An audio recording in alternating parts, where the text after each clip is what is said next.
This is the Norris Group's Real Estate Investor Radio Show, the award-winning show dedicated to thought leaders shaping the real estate industry and local experts revealing their insider tips to succeed in an ever-changing real estate market. Hosted by author, investor, and hard money lender, Bruce Norris. Hi, thanks for joining us. My name is Bruce Norris, and once again, we will be talking to Charles Karich about all things real estate. How did the game change? Now, what percentage do you think in that cycle were still in the house, say 2000 to 2005? And was the attitude different of the person that was in it after 2008 or 9?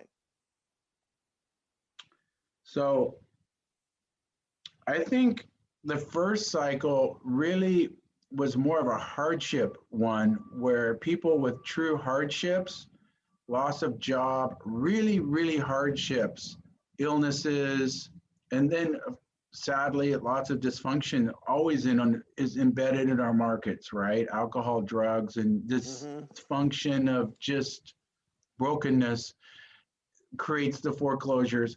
But that first set was more like that. And then I think the people that remained in the homes, I think was a totally different feel. This last cycle was really strange because the first cycle, and when I say first, I'm referring to the 90s versus in 2008 through 15 or whatever.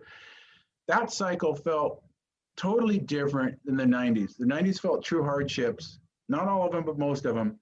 This new one, I remember their first REO. This person had a nice home in, I believe it was Lakewood, had a Lexus in the front driveway of the house, I think he used an 80-20, so he had zero money down, 100% financing, lived there for 2 or 3 years. And then the bank had us giving him a check for, I think it was $8,000 or $10,000 or $12,000 as he took it and backed away. It just didn't feel the same. In the 90s, I remember there was one family, it just breaks your heart. And he said, I may have lost my home, but I haven't lost my dignity. And they're cleaning the home before they give us the keys. Wow. So, yeah, there's true hardships. I'll tell you, this last cycle, and I know there was true hardships in this last cycle, don't get me wrong, but there was a huge percent, maybe 80 or 90% of the foreclosures were 100% financing. Right. So, but also the attitude, and that was why I wanted to get to the attitude change of the occupant. In a lot of cases, because we dealt with that cycle as well, they felt that they deserved something.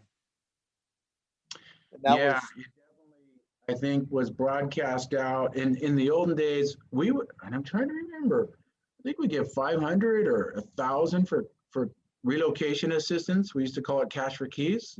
Or right. Then adjusted for inflation, I don't think it would be. I've seen where we've been told to offer 20 or 30,000 for cash for keys, relocation assistance, which would, let's just say that was on a $600,000 house, that'd be back a 5% down payment. And if we were at 250 before, and we were giving $1,500 or $500, what's that percentage? Only about 3%, so, or 2%, but. Yeah, it changed. Yeah. The attitude changed, the numbers changed. What about the difficulty in getting people out of the house? So let's say when you buy a trustee sale and there's an occupant, does the eviction process get more difficult in the last cycle as opposed to the other one?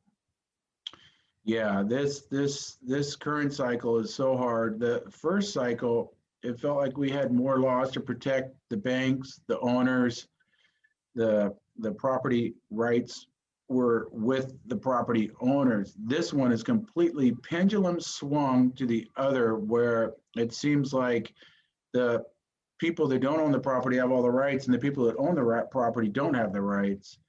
And one thing that was really tricky for us to navigate in 08, we passed the protected PTA, I think, Protection Tenancy Act, where that was the first kind of change in the legislation that really started to impact what we did, where it stated before, if a property foreclosed, it would sever all contracts on it with the previous owner because the previous owner no longer owned it.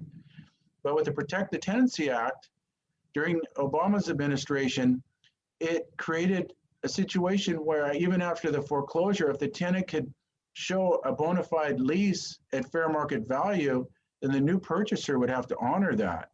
So it kind of became strange where you didn't really know what you're buying into if somebody's there and they show a lease. It had to be fair market, so there were some things built into it. But it's just, our eviction attorney has told us now, he's pretty much retiring. It's just getting so difficult and feeling like our courts have swung the other way to where the property owners just don't have any rights. And the sad thing is, everybody understands it has to be done in a legal, proper manner. And our system's built that way with proper notices, way more advanced information, notification. Nobody's getting thrown out on the street in 24 hours or anything crazy like that. We already have that built in, but now I think the housing providers or the landlords, they're not all these big hedge funds. The majority are smaller companies. Somebody that maybe was a professional and saved all their life to have a duplex, to have extra income, or even my brother is in construction, kept his old home. And now they're being basically told, gosh, your rights, they can live there. They don't have to, it's just really hard. It's really hard. So just a quick anecdote. I was having a conversation with an investor that you guys both know, and he was prepared to offer up to $25,000 for cash for keys, but the number that the tenant came back with was $100,000. He said, "I'll leave if you give me $100,000." And at that point, he was like, "You know what? I'm not giving you anything. We'll see you in court." Yeah, it's. Well, this is the thing. When you go down that slide, it's hard to reverse that because people have this sudden expectation that they're owed something. That's a little bit scary. I dealt with my first. It was a meeting where there was attorneys for the person that had lost the home, and there was a lender and a trustee sale. Anyway, it was about a settlement procedure for somebody that hadn't made a payment for 3 years. And the settlement was procedure to give them extra money for some reason. I was astonished that I was invited to it. It's like, what? So yeah, that's what happens. Again, I want to ask one other question and then lead into what's going on right now. In 2000, let's say 91 through 96 or 7, was your relationship with the lenders at that point different than what it could be in 2008 to 2012? Yes. I got the idea there was a lot more loyalty to your ability in the first segment and not so much in the second one. Yes, we didn't have a computer in between us. We had belly-to-belly relationships, and now we have a computer between us, which part of it's good, part of it's not. I'm going to share a story about the automation, and I know it's a double-edged sword. It's good and it's bad, and it's good. We can do more. It's bad. I think the relationships are not the same. I have two thoughts come to mind. I had one property in the same area of Phillips Ranch. We bought it the trustee sale, another with the bank. This is their new system now, fully automated. It was about in 2011. They were both vacant. Both came in at about the same time within a couple of days. Ours, that we could run the racetrack as fast as we knew, because we knew what we were doing, had it rekeyed, clean, detrashed, listed, before we even got a rekeyed task on the other property. And so this technology, and I'll remember at the very beginning onset of about 2006, we worked with Fidelity National Asset Management Services, and they were a big outsourcer, and they gave us a property, and I had known them from another company they had come from before, and all the key people. And we got a property, and it was all new. There's computer work for us on it. We did everything we were supposed to do. So I thought all the task all the way through. And we sold it in record time and higher than our value price or right at our marks all through. And it was about 3 months later. And I said, we're not getting any properties. And we exceeded everything. I know we did a tremendous job. And somehow I said, we need to see what's going on. And I called the asset manager, a friend of mine that I'd known for 15 years before that, or 5 or 10 years before that. And I said to her, what did we do? And she said, well, you failed. I said, what did we do? She said, you forgot. You guys didn't check occupancy every week when it was an eviction. Like, oh my gosh, I didn't even know we were supposed to do that. But I said, we sold this for 102% in 13 days and on and on and on. And she's like, wow, you're right. And she said, let me do this. Tink, tink, tink on the computer. She went, she said, I think I can fix some of this for you, this extenuating circumstance, and at least get you up to a grade where you can start getting properties again. Wow. And had I not had that relationship, had I not, we did everything right. And missing those checks while it was still an eviction, it did not change a thing because that property sat in there until the attorney showed up and we were there at court and did everything we were supposed to do. We just didn't drive by every week and input that we were supposed to do that. And had I not known, we would have never got another property again from them. But back in, and that was this last cycle, the one before, they would have known, hey, you're a good broker, or they would have picked up the phone. So totally different. Okay.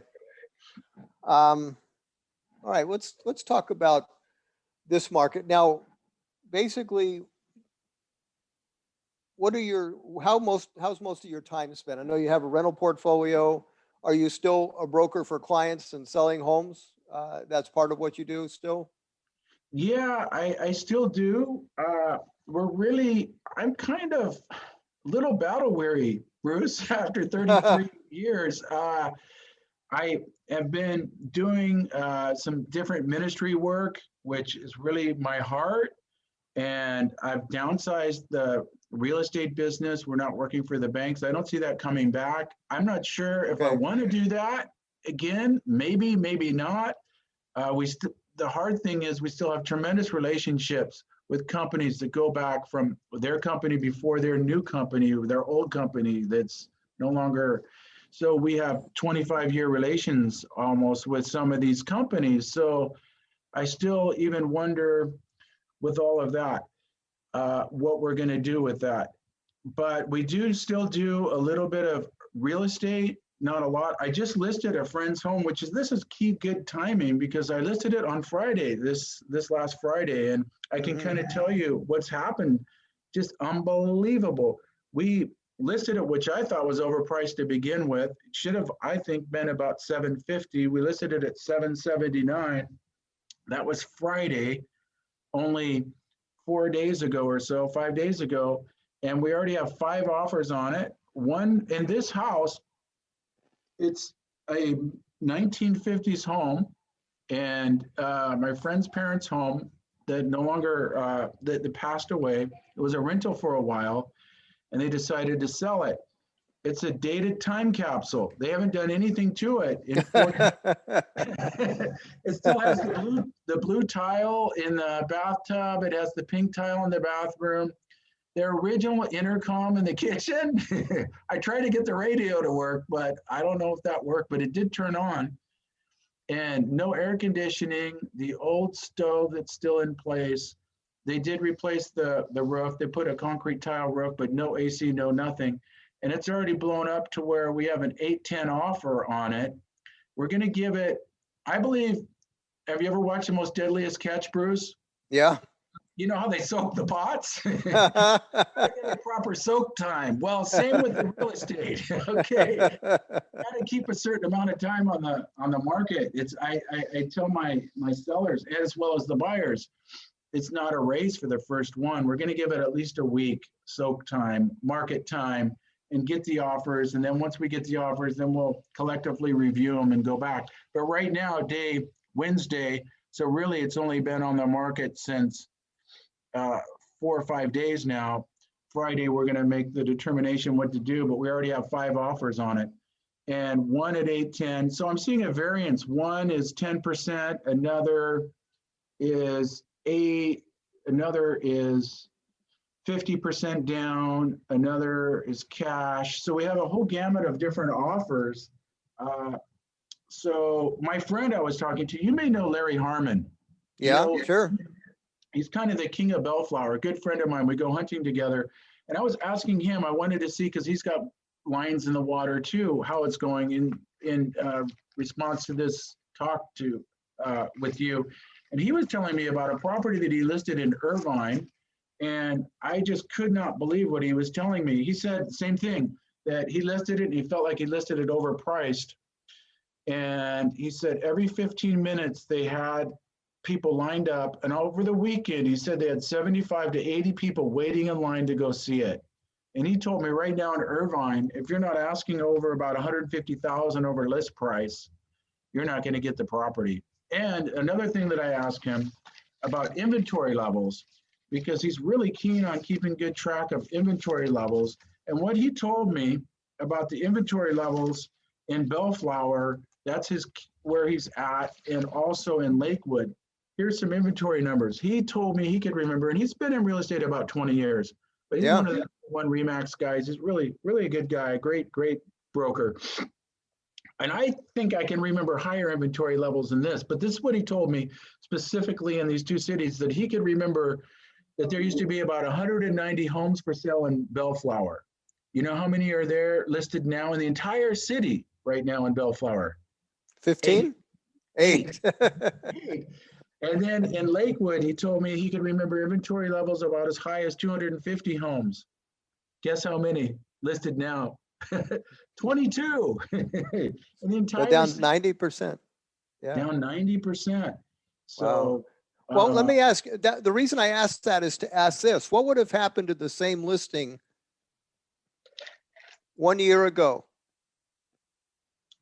1 year ago. So we were just, and you and I talked about this a couple of months ago. So here we are, February 24th. We were just pulling out of a weird market, because I mentioned to you in 2019, in the fall of 2019, our market kind of hit a break. I remember we had one great property. We couldn't even get them pulling in to go look at it. And it was right off the main Santa Anita Avenue in Arcadia. We threw our open house signs and we'd have open house days. This was in November, October. Not one person would show up. And when November, December, January, crickets. And then right around mid-January, it started getting strong. And then things started to get pretty strong. Then COVID hit, and then things just went quiet for a bit, but just exploded. And inventories, as you said, the older people, I think, felt more worried about COVID, so they took their homes off. At the same time, the younger people felt they could still buy, and so you had this huge inventory drop. But the weird thing is, 2019, the fall, it started to slow down. It did start to pick up. Now, with or without COVID is the question. What would have happened to our market in last year after the Super Bowl is typically when we kick off and really take off in mid-February on. Now we're skewed because of COVID. What would have happened? Were we on the cusp of it racing off? It started to get stronger. I don't know. We will never know. Well, what's interesting about, when you pay attention to charts, if you look at inventory levels in, say, all of 2019, they weren't high. No. They were reasonable. You had no competition from foreclosures and short sales. That's right. So you had a very mild sales number of about 400,000, which was consistent like for the last 8 years. So there was nothing special about the volume. And, in my head, you start playing with this. Okay, best set of charts I've ever seen. No reaction by the buying public. So I started thinking, okay, maybe we have what I call incapable demand. They want it, but they can't get it, whether it's college debt or they can't qualify, whatever. I thought maybe it's incapable demand. And then 2 or 3 months after coronavirus hits, you find out it wasn't incapable. It was quite capable. And they all said, well, let's take one, even if we have to pay a bonus for it. So It's very interesting to watch this happen and to analyze, is it going to continue? Because like what you just said, if you have 500,000 sale demand placed on top of a month's inventory, there's no doubt what's going to happen to price. That's a lot of demand. That's right. I have noticed in my years of doing this, though, and as Americans would like to think linear, but it's not always a straight line up or a straight line down. And we can have spits and fits and spits and fits, and then it goes, and then it calms and goes and goes and back and forth. But we're in a certain direction. And that's what I've seen over the years in the real estate, that we have times where it does start to cool and you actually get a little nervous. And then 6 months later, like, wow, this just, where did it, and all of a sudden, so it's kind of a, not an accordion, but an imagine this. And so I'm not sure if COVID was the accelerant or not, but I do think, as you mentioned a lot, that our market, and I'm not sure if you still are thinking like this, rises and falls on the 17% affordability. And last I checked, you know this way more than me, we were at, I'm not sure what it is now, 28, 26%, which if you do the math, that's about 40% away from 17%. So I'm thinking, as you would say, between a combination of interest rate or price increases or just straight price increase, we still have a lot way to go before we run out of enough people to afford to buy homes. Yeah, if that formula is going to remain true. But see, what was also interesting when we did a report in the first part of 2020, I'm looking at the best set of charts and no reaction price wise. And you're going, okay, well, that's a first. In other words, we've never had this set of charts and not had a 15% year. So if you can't go up with these set of charts, what happens when they go up? The negative happens just a little. You have some foreclosures. So you could make a case, and that's where I went. I thought, okay, because we're legitimately not going anywhere. We're not having the big 4 years of boom sales at 500,000, and we escalate up to that. We're bouncing along as if no one cares about housing. So, but once we got down to a month of inventory, and everything that's been up for sale is getting attacked with offers, then you go, okay, if you're going to have that kind of demand on this kind of amount of homes available, then it's locked and loaded. You're going to go up in price. Now, what we talked about in the part of the report that we just gave is the warning sign of what's not in control of the real estate. And in doing some research for a radio interview we did with Matt and Amanda,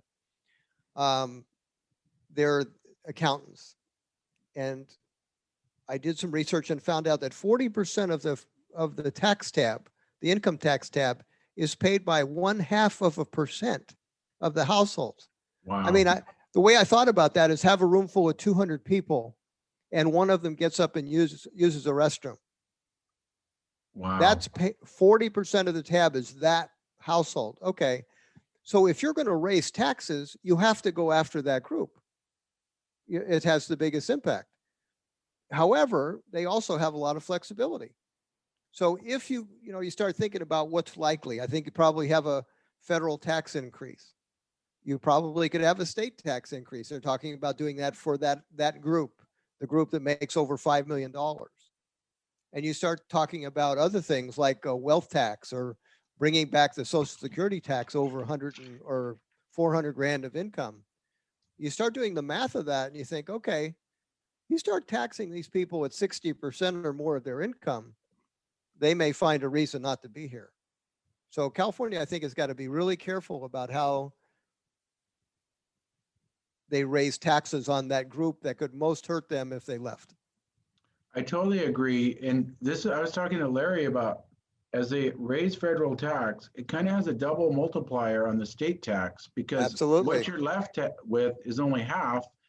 And if we're in a state such as California, where it's over 10%, then you're not talking about 10% on 100. You only get to keep half. So that's 10% on 50%, which is 20%. Yeah. So that is a big motivator. You're going to lose 20% of your income unless you go to another, you could go to another state. Florida, I know you like, which has no income tax. In other states, some don't either, and other states much lower as well. So I Yeah, think as the federal income tax goes up, it could be a bigger and bigger driver. What I've noticed over the years, these feeder states, whatever you, not feeder, but exit states, whatever you want to call them, where they're going, different places. Do these particular states, I've noticed, as long as we're going up, boom, boom, boom, boom, boom, boom, boom, those states go really well. I invested in Idaho back in '93. I still have those properties. And as we were going, though that was different. Yeah, it was strange. We were kind of going down now that I think of it, and people were moving out, and that state was doing really well. But I did notice, I've seen to notice that these states do really well because they can take all this equity and go. When we slow down, I yes. think it's going to be a different impact for them. They're going to slow down as well. We did a report in 2005 and we figured out the migration patterns from California out and when it occurred. So you're right. It's those states get get the people that leave California because the money goes so much further there for quite a while. So now Idaho gets an impact of that, but now they're going up in price. So if you stop feeding Californians in there, then the person that's in Idaho doesn't probably want to keep that price going very long. But if you're coming from California and selling $1 million house that hasn't been painted in 40 years, you know, that goes a long way to Idaho. That's right. And I think we bring our California mindset to these other states and everything seems on sale. And then that kind of helps to fuel this price that, yeah, the actual people that live there don't like it. It makes it unaffordable for them. But if we leave on the bookends of our country, New York or California, everywhere else we go seems, almost everywhere else we go seems it's on sale for the real estate. So yeah, that mindset is, yeah, it skews the prices in these other states. I do believe that. One last thing, we're going to have to wrap up here pretty soon, but you know, right now, 90-day lates for mortgages are as high as they were in 2008. Wow. So I just, you know, since you're kind of a connector between the lending world and have you heard any input from the lenders that get ready for some volume, or do you think they're going to handle it a very different way? I've heard some conflicting reports. I've heard, this was a while back, the lenders don't really want to be in the headlights of the liability of these properties, so they may just reduce them at the sale, which would sell at third party, which still would turn into a listing later. Probably not nearly as distressed as you mentioned, because the investor's going to fix it up and make it nice. And some of the banks do fix them up and make them nice as well. But I think the properties, the NODs, increasing like that, I don't think they're going to hit the market anytime soon, at least for California, really, with our legislation. And I think with the pause and the moratorium, and as you've said so many times, Bruce, there's so many more tools. They have the short sale, the modification, and we're in the forbearance world. My question would be to you, with all these lates, do they count forbearance as lates? If people are taking a pause, are those counted in there, or is that a separate category? Yeah, you know, I think kind of to wrap up the whole discussion, I think this time is going to be very different than last time, especially because a lot of this wasn't self-induced by something that they did. In other words, okay, I lost my job because the restaurant I worked closed, etc. So I think there's going to be a lot of forbearance that's going to be just, you know what, we're not going to worry about that patch of credit. And we're also going to tack what's ever not been paid on the back of the loan, and you're all set. I mean, honestly, that's probably the least damaging thing the lenders can do. Because we also have had recent lessons. I mean, 2008 and 9 and 10 was a lesson on how not to do it if you want to actually not get wiped out at a trustee sale and get 25 cents, 30 cents on the dollar off of what the peak price was. As you know, that trustee sales or REOs were going for something like 70, 80% off. Right. At the worst, I think with the forbearance, putting it on the back end, it makes a lot of sense. My question is, with all these people not used to making a payment for 6 months or a year, when you turn the switch back on, even if they don't make their arrears, which they won't, but they're told to have to resume their 1,600, 2,200, whatever it is payment, do they have the discipline to rise back up there? or are they going to struggle? Have their expenses already risen as though they don't have a payment? They've had a habit now for 6 months or a year, and now they're told they have to resume again. Are they going to be okay? I'm wondering about that. Yeah, well, I think the renter would answer that differently than a homeowner.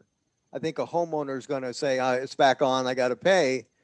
Where I think you could have a fair amount of renters say, okay, where's the back door? I'll go rent something else and see if I don't have to make up 10 grand that I don't have. That's going to be a much more difficult chase, in my opinion. Right, that makes sense. Now you've got a fair amount of rentals. What percentage aren't making payments? I would imagine most of them are. Most of them are making payments. We're really blessed. They are. We have a couple properties that are struggling a bit, and makes sense there where the employment came from, but the majority are making good on their commitments, and we try and be a really great provider and really great landlord, and I think they've reciprocated, and we have some good long-term tenants, and so Yeah. yeah. Well, you probably did what I did. As soon as this happened, I called up the property managers and I just told them, I said, if someone legitimately loses their position, then let's have a discussion, not an eviction. We'll figure it out, Exactly. It sounds Exactly. like a great question for our next guest, Bruce. David Kittle, we're going to be interviewing from the Mortgage Collaborative. So we'll make sure we ask those questions that you just asked. Can I ask a question though? One of our almost our mission here is to help investors build wealth and legacy through real estate.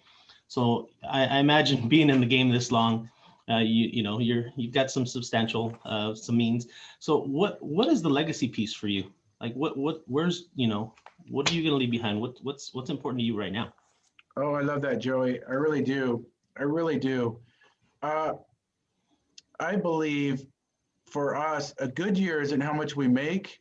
A good year is how much we gave away. That to me determines if it's a good year or not. And I really believe for me in my business, the reason that I've been successful is because I put God first, and then my family, and then my business. And there's a famous quote by Jim Elliot. He was the one who died by the tip of the spear in Ecuador. There's a missionary there. And you guys may have heard it before, but I really love it. It says, "He is no fool who gives what he cannot keep to gain what he cannot lose." And I think for me, this business has been such a tremendous vehicle to be able to bless other people and ministries and different places and people and things, and it's just been incredible. My heart leaps when we're able to do that. In this business, I've been able to give more in a year away than I ever thought I could make in a year. So that is kind of the legacy of what I want. I have friends in different parts of the world and different ministries that we support, as well as locally. I'm on some boards of different ministries now, and I just really want to finish well. I really do. And give hope to the people that there's more in our life than just this material part. And that for me, my relationship with God is what's most important. And that's the legacy I want to leave, that I used what I had to advance his kingdom and bless other people around me. And I may have told this to Bruce, but God's shovel is much bigger than our shovel. And that's what I just try and live. And like Bruce, I love Bruce, such a man of integrity, a breath of fresh air. I love him. I really have been so blessed. And it's just an honor even to be on here. And I will say really quick, Bruce, it's really funny. I was listening to your radio podcast, hearing Ward Hanigan speak. And I thought to myself, gosh, I really wish Bruce would ask me sometime to talk. I never told you that. A week later, which was Joey calls. I thought it was you, but Joey called. So, I want to tell you a funny story about Ward Hanigan. I heard of him, but I had never met him. And I went down to take, I think, his trust class. I didn't know what a property trust was, land trust. So he had a 4-hour course. I went down there. So when I meet him, he shakes my hand. He said, "Hi, I'm Ward Hanigan. I'm an atheist." That was his first sentence. Wow. Now during, and by the way, he acts more Christian than most people I know by far. He's just got a great deal of integrity. But what was kind of funny is that during the 4 hours that I got to know him, his son had fallen off of a bike and injured his head, and he had a concussion and a coma. And so as I leave him after 4 hours, I give him a hug. I said, "God bless."